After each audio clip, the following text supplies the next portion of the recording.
Chabries of Third Rail Leadership. I'm so excited for this conversation because higher education leadership is not actually something that I've covered on the Social Academic podcast before. And I feel like you're the best person to come and chat about this. We actually met in a meeting with Dr. Jennifer Askey, who has also been on this show. And one of the things that came up at our last time when we connected was that you were appearing on a video on TV. That was so cool to hear about. And so we're going to be chatting about that in this episode. But first, let's chat about you. Tell me a little bit about your background in higher ed. Okay. Well, I have wanted to be a teacher my entire life. So I got to college and I was like, I will just stay in college and keep going. So I earned 3 degrees in English literature with the intention originally of becoming an English professor. And in my graduate program, I realized tenure looked like hell. It looked like jail to me. I was trained in a really dysfunctional department, didn't want anything to do with a life like that. And so I stepped into administration, which I know most people think is evil, but I had some really great mentors in administration as a grad student. And so I never even applied for a tenure track job. I got the PhD and I got the hell out of professor life. I still kept teaching, but never as a full-time tenure track professor.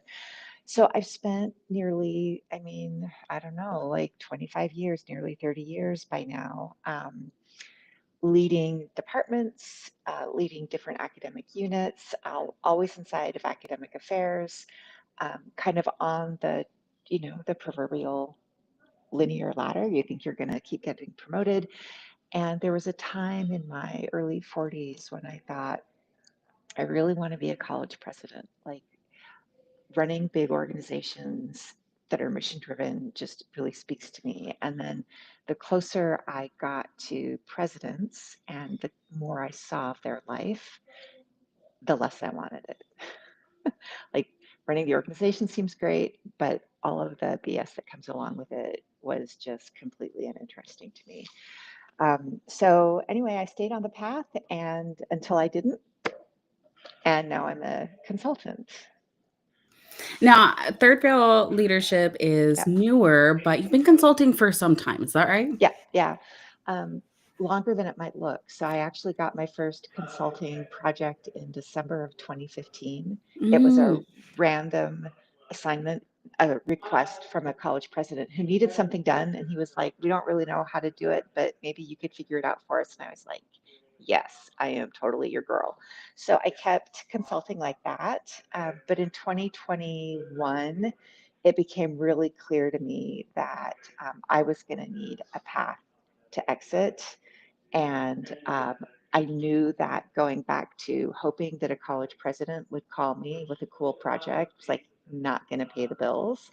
And so I decided to actually get focused about building a business. So I did that, launched it in early 2022, recently renamed it. So now Third Rail Leadership is 3.5 years old. Yeah, Congratulations. thank I you. know that you just launched a new website, so that is very exciting. Oh, before we move on, I just want to show people the homepage because this Oh, is thank you. Oh, fascinating to see the colors and like yeah, how visually engaging it is. I saw thank this you. website when it was in draft, and this is Yeah, amazing. I'm so thank you. happy that it is live. For everyone who's Thank you. listening, that is thirdrailleadership.com.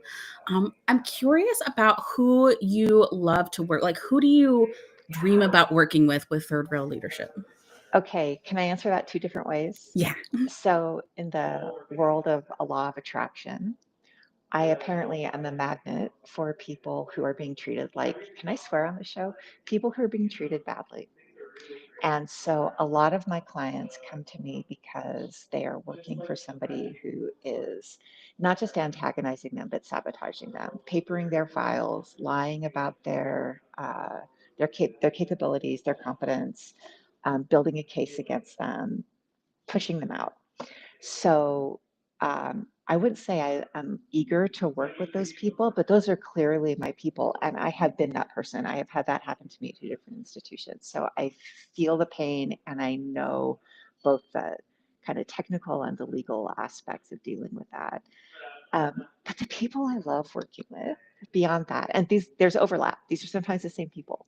The people I love working with are people who are really drawn to lead.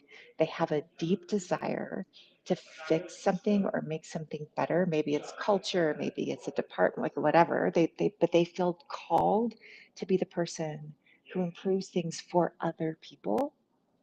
And then they're not really sure how to do it because higher ed is it's complex. In many places, it's toxic. It's often really rigid. And so, how do you make change if you're like a really heart centered, devoted person? I love working with folks who are trying to solve that problem. I really like that. And I actually am not like a higher education leader. And that's never a But dream of mine. But heart centered is yeah, like really how I approach my work. And I honestly feel like I could not do that within a university campus setting. Like I need to be someone who works with people across yep. institutions and or different countries. Like I think it's really important to me to have that flexibility. And so I'm curious about the flexibility that you've created in Mm, third rail leadership. What are some of the new ways that you can support people because this exists? that's a really great question. So, there are the typical ways, right? Because I'm available as a person to people who, need a coach or consultant or whatever. Um, but I think the two things that I've done that I would not have done if I had stayed in higher ed. One is I took the bones of a leadership workshop I had been teaching since 2011, I think, and I kind of claimed it. I rebuilt it in a way that was fun, engaging. It draws on the scholarship of teaching and learning. Like the photos I have from this workshops, like people blowing bubbles and people laughing. Like it sounds silly, but it's just really personal and personable. So, and that's a big workshop. So it's a workshop where I can go into an organization and I can train 100 people who are in leadership roles in that place. So normally, like you go away to go to a leadership training and you come back and maybe you bring a few things, but this is really designed like to help an entire organization make some, get some momentum in their leadership culture. So that's different. Um, the other thing that I do that I would not have done if I had never entered the world of, marketing is I publish a weekly newsletter. And those 3 degrees in English that I have mean I love writing essays. You can't really write an essay every week for a newsletter. I mean, some can, like Heather Cox Richardson. She manages that. She's brilliant and wonderful at it. But um, I think people who are in leadership roles don't really need an in-depth, highfalutin leadership essay every week. They need like, how the fuck do I do this? Right? Like I've got this little problem. I need some ideas to like, and also I think people really need to feel seen. If I can say it this way, like seen in their agony. We're all seen when things are beautiful, right? But when things aren't going well, you kind of sit in your office by yourself and you feel isolated. And so the one of the things a newsletter does is it kind of shines a light on how many of the terrible things that happen to us individually are actually systemic. They're happening to people all over the country. It's not just you. It's not just your institution. And that's one thing I could never have done at an institution because the leadership of an institution will read something like that and assume, rightly or wrongly, often rightly, that you're criticizing the institution. Maybe, maybe not, but every institution is part of this big, complex systemic thing. So being able to speak honestly and openly and directly about this for me has been immensely liberating. And I know for my readers, because of the responses I get, like people are just really grateful to have a space like this.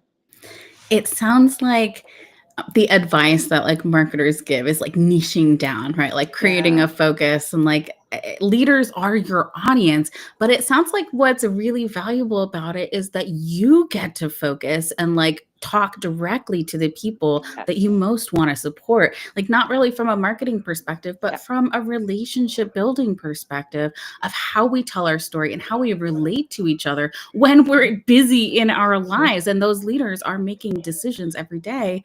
I love that they get to experience your thoughts as part of that process. Yeah, thanks. I'm curious about, you mentioned that there are some like recurring systemic issues, and I just want to make sure that like I have a clear understanding of like what some examples of that might be. Is there Yeah. something that's particularly resonated with maybe your newsletter audience, for instance? So a couple weeks ago, I published a newsletter, and within an hour, probably half a dozen people, so not a huge number, but 4 to 6 people wrote back immediately to say, "Oh my God, this is happening to me too. I thought I was the only one." And the situation is you you're on the job market, you are in the interview process, you are appealing and attractive as a finalist, you accept the job, and you get there, and they have completely lied to you. They've completely misled you about either what the work is, what the problems are, or what the culture's like. And so I could name 4 people who said to me, "How did I miss the signs?" Right? And the answer is you didn't. It's not you. So one of those systemic things is that we are not honest about the problem we're trying to solve. We get super excited about finding a savior figure in the search process. We bring them in, they move, they bring their family, they leave friends behind, they leave a house behind. We bring them to this institution, and then we're like, "Oh, hey, by the way, let me tell you how it really is." Like, if I could fix one thing, it would be that. I actually have a dream about building an app for that, but that's a different conversation for another time. One of the things that I think is really powerful is the flexibility to tell our story with our online presence. Yeah. And we initially connected because for this episode, because you were like, hey, I'm going on TV, I get to tell my story. And maybe we're feeling a little bit of thoughtfulness and consideration and worry over like, what am I going to say? How am I going to say it? So I guess I'm curious, like, can we, before we watch a little clip of the video, like, can we chat a little bit about how you were feeling before? Because so many people who are listening to this are like, I maybe want to appear in a video one day and I have no idea what to expect. Yeah. Yeah. You're very kind to say I was being thoughtful. I was terrified. Like, I was going to be on live TV and thought, I don't have anything worth saying. Like, what am I going to do? What am I going to wear? Right. Um, So I felt all the insecurities, all the uncertainties. Uh, some of what helped is that I shared them with the producer who said, "Oh, yeah, everyone feels that way. And here's what we do to make sure that you don't feel that way during the interview." So they were fantastic about prepping me. They also had a process of, so they asked for my talking points. Having to write my talking points actually made me think about the flow and the purpose of the conversation. What was worth saying that I could say in 5 or 6 minutes to this particular group of people? That's a kind of like focus discipline you don't really have to exercise until you have an outside circumstance calling for it. Like, I'd never done this, but having to write those talking points out, actually, maybe because I'm a writer by training, I ended up writing a script because I needed to see how the questions and my answers could kind of flow off each other. That helped me get so focused, not just about it's a commercial, it's genuinely commercial, but it helped me get really focused about my business. It was an amazing intellectual activity for me. Can we talk about that aspect for a sec? That it is a commercial, because a lot of people have something important that they want to share and they feel like they need to wait for someone else to say, invite them on a podcast to talk about it. You had an opportunity to create and be part of shaping the story of how your video was going to be out there. What was that process like for you?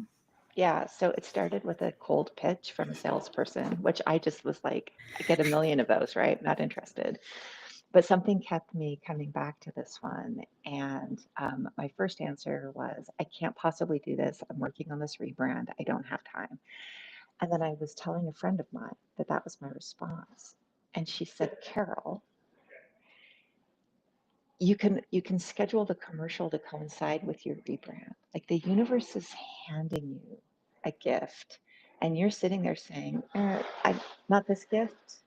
Like, what's wrong with you? And I was like, yes. What is wrong with me? So my first step was like acceptance, and an acceptance of the work and the emotional work and the kind of intellectual work that was part of this. Um, but then, and then I would guess like there were probably two parts of the process. One part of the process was all me, like getting over myself, thinking about what am I going to look like? What am I going to wear? How am I going to appear? Am I going to stutter? Like just all the emotional insecurities and like the self presentation.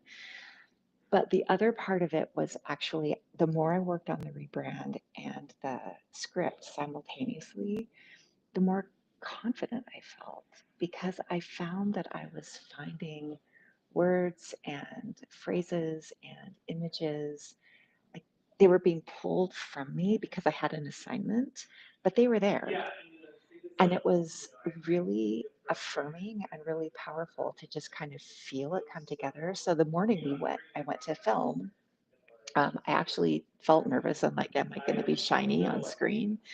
Um, but I mean, man, they're pros, right? So they put me totally at my ease.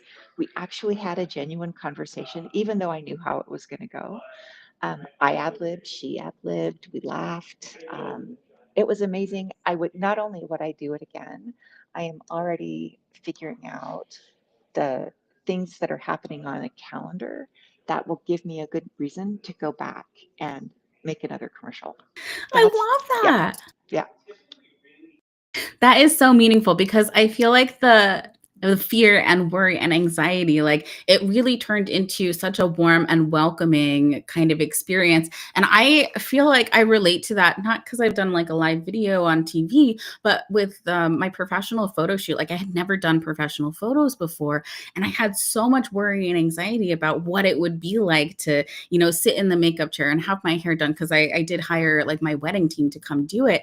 And they put me so much at ease that I was excited to do it again and have recommended it to so many people because I was like, I did not know that this could be fun and that I would want to be engaging in this type of process. And I didn't know how many people my photos would touch. And, maybe we don't always dream about how many people the video that you created can touch, but it sparks interest in far more people than we expect. And I feel like that is something that I'm excited to watch this clip with you for. So, Can I oh, say yeah, one thing before go you go ahead. it? Yeah. So maybe the biggest like moment of conversion for me was when I realized it's going to show on a weekday from 9 to 10 when the people I work with are busy. None of my potential clients are going to be watching this. But what I needed was a 6-minute professionally produced video that I could repurpose. And so that was a big shift for me and a really important reason that I ended up deciding to do this. I know. And even like today, this is like almost an unexpected repurposing because just last night I was like, wait, let's see if we can actually watch a clip together. And so, everyone who's watching, this is my first time doing like a screen share video during this. So, let's see how it goes. Bear with me.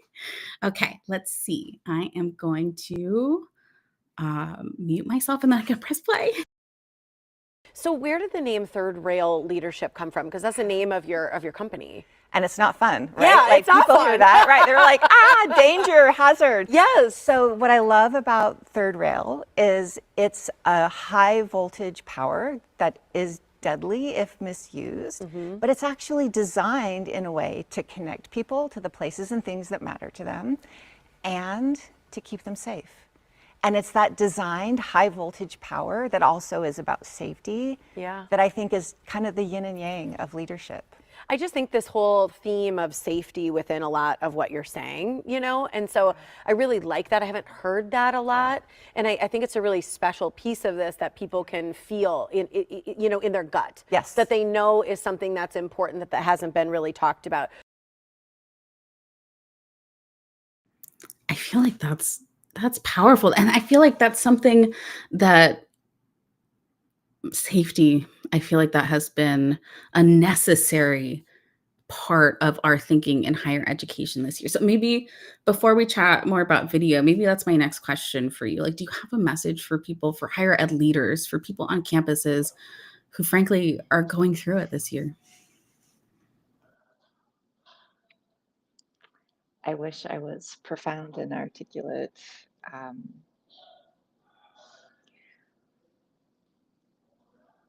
I think the most important thing for any of us as humans is to not be under constant threat. And we live in a world where we are all under constant threat, many of us more so than others. So I think on a campus, if you're in any kind of leadership role, the best thing you can do for your team is to be aware that they are constantly on edge in ways that have nothing to do with their work. And then you bring in the intersection of campus, right? Is ICE going to show up? Is your grant going to get pulled? Is enrollment going to tank because international students aren't coming to the US?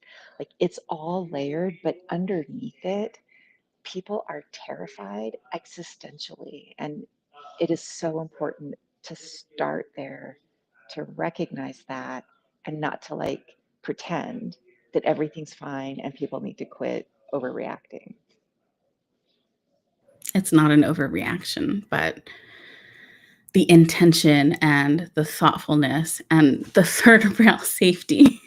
I really like that the work that you're doing brings together all your experience, but also creates new systems of support for campuses that, frankly, an outside person can be so supportive in a way that, like, when I'm working with faculty on their websites, thinking about themselves on their own is quite difficult. But when we're in conversation about it, it feels exactly like what you were talking about for your video. It feels reaffirming. It gives space to think through the words and to make better decisions.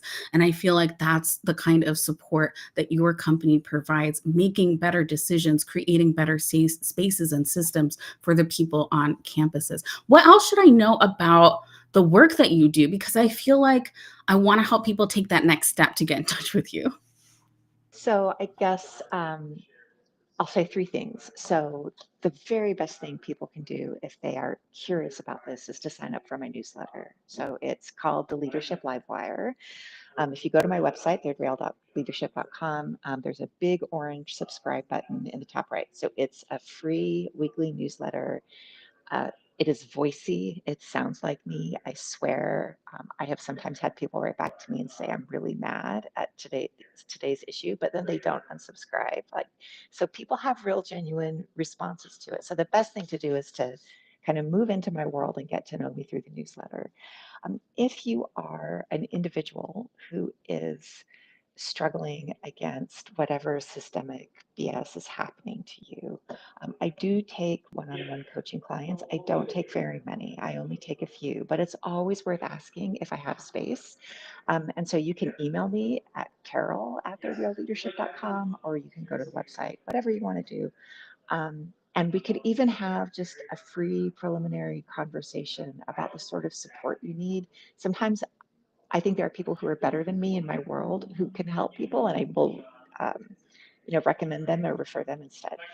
And then the third thing is if you are in any sort of kind of professional development role, so if you're the director of a center for teaching and learning, or you're in HR, or you're responsible for faculty development on your campus, um, I would really ask you to consider bringing in 10 and a half lessons for leaders to your campus, not only because I love it, it's a really unique offering in the professional development space, but the feedback from faculty and staff who've attended it is nearly universal. I can't think of a person who has said, I didn't like this, I didn't learn from it. People talk about having practical skills they can use that day. People talk about having this sense of community and as they try to implement some of the tools we learned.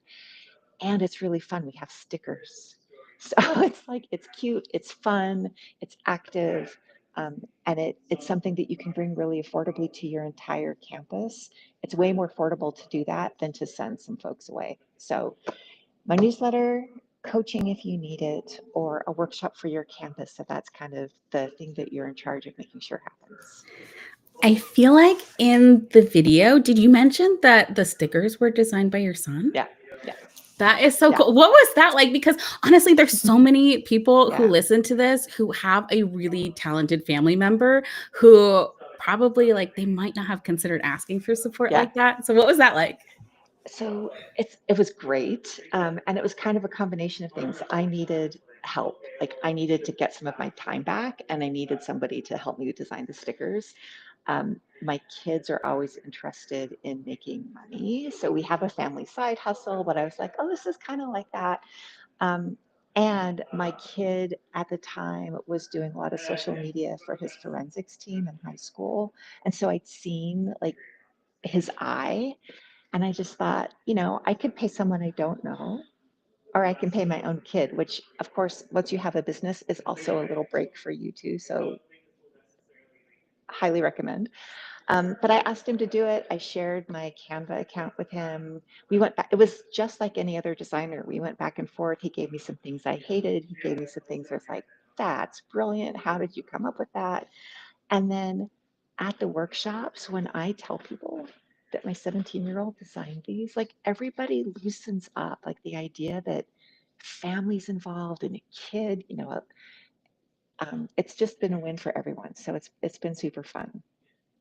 Well, I really appreciate that. I collaborate with my Yeah. husband a lot on stuff, Yeah. and I feel like family has been an unexpected theme on the Social Academic Podcast this season. So I'm delighted that we got to sneak that tidbit in. We have had a conversation about the video, about your website, but one of the things that I feel like came up was that you have gone through this rebranding process. Would you be open to sharing not necessarily what prompted that, but how publishing everything once you finished working on it felt? Because that like just happened, right?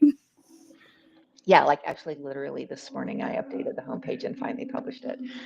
I mean, I'm happy to answer both questions. So it came about because some bullies, who I now call hashtag Florida men, sent me a cease and desist letter for my business name. And I was like, fine, they're MAGA adjacent.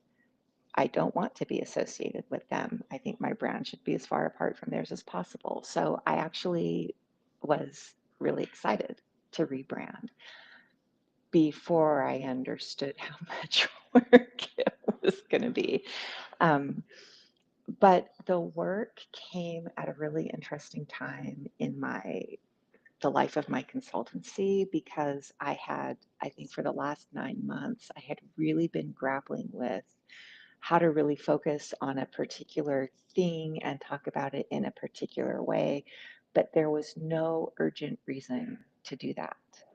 And the rebranding gave me an external urgency, which as an academic, I'm super used to responding to. So that part of me was like, all right, let's get on the deadline. So that was great. And then the work was immense. I told a friend of mine it kicked my ass and broke me open. It really like pulled out so much more of my core being than I expected it to. So that when I did finally hit publish, well, okay, so there are many pages, right? So at the first one I hit publish on, I was like, eek, right? Um, there are still more to come, but this morning when I hit the publish on the homepage, I had actually just worked through some coding problems using ChatGPT. So there's like some HTML and JavaScript to make some things happen that I have no idea how to make happen because I write words. And I felt such a sense of accomplishment. Like Chat and I had figured out the Java and the HTML, and the page was working the way I wanted it to. And it represents something that feels very real and and like true. Like in my gut, it just feels true to me. And so, like when I published my first website in the first iteration of this business, I was petrified even weeks later. Like it's public, people can see me. Ah. Now I'm like, hell yeah, hell yeah. So it's great. I love that. Everyone who is listening, you can check out thirdrailleadership.com and be sure to hit the subscribe button in the top corner so you can get Carole's newsletter. What's your newsletter called again? The Leadership Livewire. The Leadership Livewire. Actually, Third Rail, you mentioned in the interview that it's really about safety, but could you define it for people? Because I realize not everyone maybe knows what Third Rail is. Yeah. So I think the most common understanding of third rail is part of a transit system. So it's the source of electricity that powers a train or a subway or I've got one right outside my window here in Milwaukee. And it's, if you've ever taken public transit, you probably like have seen those big warnings like don't touch, right? So that's the third rail. It's immensely high voltage. And if you touch it, it will kill you. The other use is in politics. So sometimes a topic that will kill somebody's career is called a third rail topic. Yeah. So like all of the associations with it are danger and deadly. But as I said in the interview, in a transit system, all of that voltage is designed and it's controlled and it's used well to connect people. And that's what really, it's that polarity that really attracted me to the name. Oh, that's beautiful. I am so excited because this conversation it's been inspiring. I've never considered doing television, even though I do this video often. But I feel like it's something I'd actually be open to now because you are someone that I know who had such a good, warm experience with it. And I hope that this video inspires other people to consider a rebrand or, really putting yourself out there when it comes to your side business or your consulting business if you're an academic or you've recently left academia.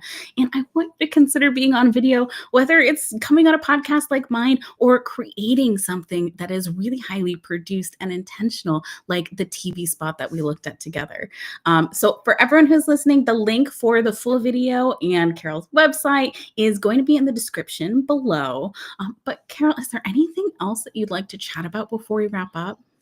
Oh my gosh, is there anything left to cover? Okay, I do have a question. I ask this of all my workshop registrants. What's your favorite taco?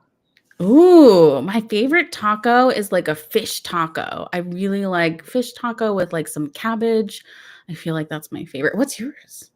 So I recently, well, not recently, but a while ago, I became a fan of Korean tacos. Ooh, and cannot it changed get my enough. favorite. Yeah, fish tacos were my favorite for a long time. I love that. I love Korean food, so that's amazing.